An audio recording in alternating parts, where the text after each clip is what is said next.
lung đâm tắc cái nào qua sa tàu huệ ulen nào persen xem tam pi ta te tunga nami ta na lung đâm Full Gospel Assembly Paul Bipanina na veguna ông hậu pi ông tàu ban thu pa ông bekim ta hen amen yo na khana ki ho la lagi ate na no set la tu ne na hi bangena ikitut kop the hi te iki kop the lung đâm hange na ki chi hol le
Sunday mà xin này quay mà đi này giao đấy xin này quay anh cố này sút đầu chân xí đấy cố này lấy xe ngáo chân sát tiền đan xí đấy cố này lấy xe này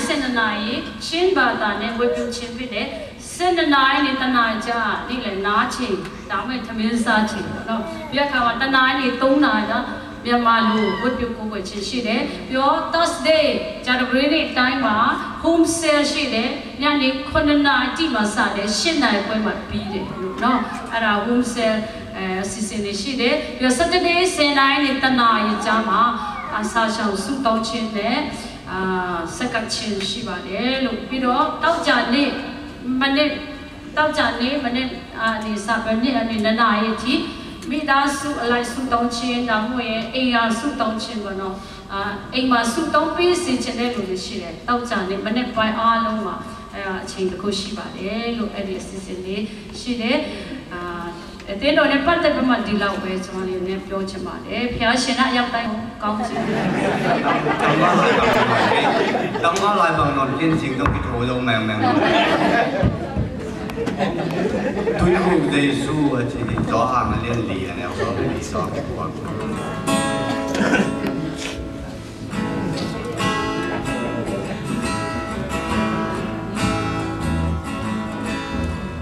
con tụ na tôi cùng dây su đi nằm tùy cùng nằm mơ lấy lại chúng ta con tụ na tùy cùng in dây su ông bay có lo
chip đi khăn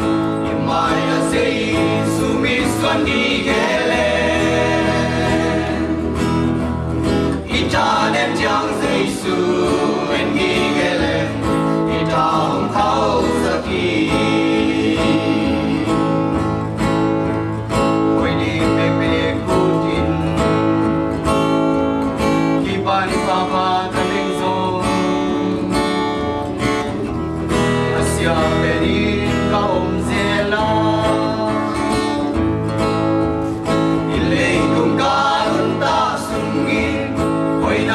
bên đi lâu đi mò các bên linh đang ôm lâu hè vì na si san lâu ngà hai lệ tăng hoa đâu ấy áo buộc chip đi căng imaya say sumi xuân nghi ghé